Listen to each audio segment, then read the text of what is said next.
Dewan Perwakilan Rakyat DPR Indonesia pada Khamis menegaskan akan mematuhi keputusan yang ditetapkan Mahkamah Konstitusi bagi pilihan raya daerah 2024 Pilkada.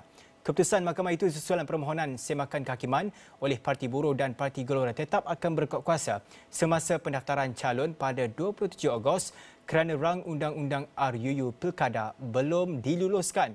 Dan untuk kita ketahui apakah langkah seterusnya dan bagaimanakah situasi di Indonesia ketika ini, bersama kita di Buletin Awani Jam ini, Ketua Penerbitan Berita SCTV Rico Anggara. Salam Mas Rico.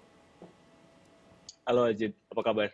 Khabar baik. Baik, kita akan mulakan terlebih dahulu. Mungkin selepas Wakil Ketua DPR Sufmi Dasko Ahmad memaklumkan bahawa sebenarnya DPR Indonesia akan mematuhi keputusan yang sudah pun ditetapkan oleh Mahkamah Konstitusi. Kita lihat suasana kembali tenang di ibu kota Jakarta. Adakah situasi tenang itu kekal sehingga saat pagi ini? Pagi ini tim liputan Nama SCTV memantau di gedung DPR Republik Indonesia setelah semalam itu rusuh. Setelah semalam banyak sekali massa. Tadi kawan saya di DPR bilang hari ini memang ada jadwal demonstrasi dari salah satu partai tapi dibatalkan. Nah, yang terjadi saat ini adalah suasana kondusif, tapi kondusivitas ini tetap dipantau. Kenapa dipantau? Karena warga masih uh, bersiaga seperti itu karena pendaftaran pilkada itu masih tanggal 27 Agustus. Jadi di masa-masa ini yang sedang kita lakukan adalah tetap memantau, warga memantau apakah ada manuver-manuver lain, walaupun Wakil Ketua DPR Sufmi Dasko Ahmad sudah bilang bahwa mengikuti aturan judicial review dari Mahkamah Konstitusi. Jadi menjawab pertanyaanmu tadi, sekarang suasananya kondusif. Baik, apa yang kita boleh jangka selepas ini, terutama dari segi langkah yang mungkin akan diambil oleh DPR? Mungkin akan ada proses dialog ataupun negosiasi yang sedang dijalankan, kerana kita tahu sebagai wartawan juga kita inginkan bertulis. Adakah ada apa-apa kenyataan yang dikeluarkan oleh DPR setakat ini? Setelah demonstrasi, dialog itu jarang ya, mekanismenya jarang sekali seperti itu.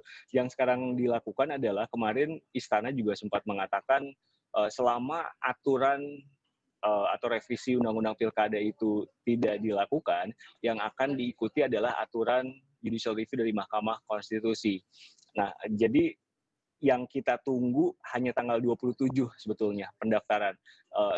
Sampai pendaftaran itu biasanya ketika ada demonstrasi besar itu tidak ada dialog sih biasanya. Jadi karena sebetulnya apa yang diinginkan pada pengunjuk rasa juga dikabulkan dalam tanda kutip seperti itu. Jadi KPU sudah mengatakan Undang-Undang Pilkada revisinya batal disahkan, jadi mengikuti undang-undang yang disahkan oleh Mahkamah Konstitusi. Istana juga senada dan DPR juga senada. Jadi prosesnya tinggal menunggu turunan dari undang-undang itu saja. Dan dalam waktu dekat KPU akan berkonsultasi dengan DPR dan kita akan melihat turunannya. Tapi intinya adalah sama. Ambang batas pencalonan untuk Pilkada DKI Jakarta 7,5%, tidak lagi mengacu pada yang 20% dan juga kursi-kursi yang sudah ditetapkan, dan syarat batas pencalonan untuk kepala daerah itu 30 tahun saat penetapan calon, bukan 30 tahun saat pelantikan. Ya. Gitu ya, Azid. Ya, kemarin juga sebenarnya Wakil Ketua DPR memaklumkan proses review memang tidak akan diteruskan.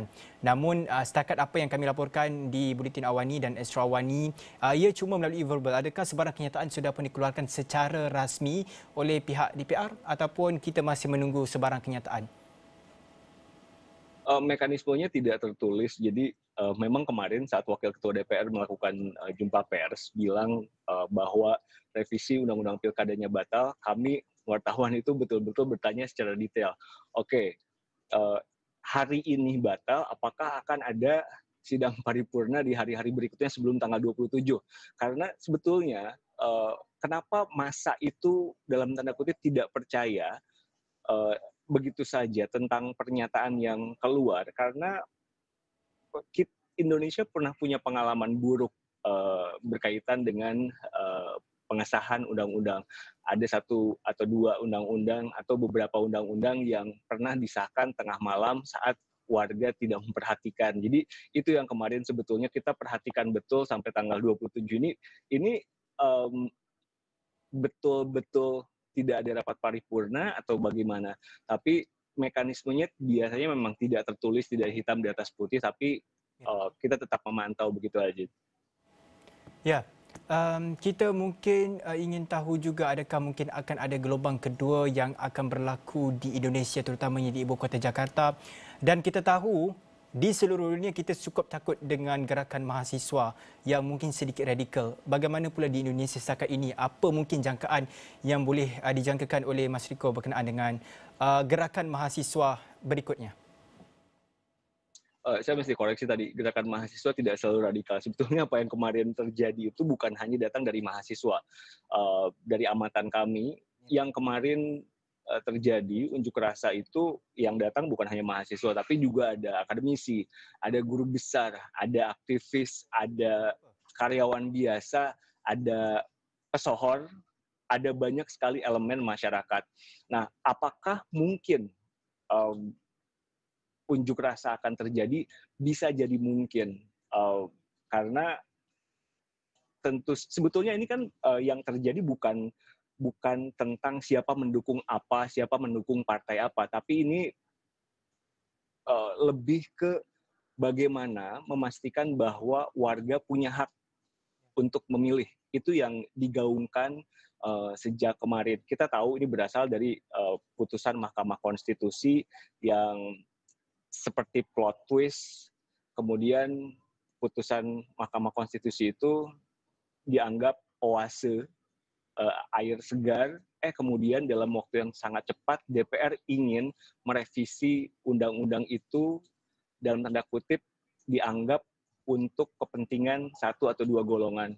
Nah, itulah yang memicu gelombang protes yang kemarin terjadi. Jadi menjawab pertanyaanmu, apakah mungkin gelombang itu akan datang lagi? Bisa jadi, mungkin. Bisa jadi juga tidak untuk saat ini. Paling tidak kita tunggu sampai tanggal 27 Agustus saat pendaftaran calon pilkada. Tapi masalahnya juga Sufmi Dasko Ahmad kemarin bilang, Wakil Ketua DPR bilang, bisa jadi revisi Undang-Undang Pilkada itu dilakukan di masa setelah ini. Sekali lagi, dinamika politik kan selalu berkembang. Tapi untuk saat ini, sampai tanggal 27, tampaknya gelombang unjuk rasa belum akan terjadi. Kalau dari amatan kami, wartawan, bisa terjadi ketika ada satu aturan baru yang diterbitkan dan itu menganulir putusan MK, walaupun itu most likely kemungkinan besar tidak akan terjadi. Begitu. Ya, baik. Pastinya kami di Malaysia juga menantikan apa yang akan berlaku 4 hari lagi tanggal 27 Ogos di Indonesia. Terima kasih banyak kita nak ucapkan kepada Riko Anggara, Ketua Penerbitan Berita SCTV atas laporan secara langsung dari Ibu Kota Jakarta, Indonesia. Pastinya kami di Malaysia akan menantikan apakah perkembangan susulan berkenaan dengan berita ini. Baik, sebenarnya berita hari ini kita akan berhenti rehat seketika, kita kembali selepas ini.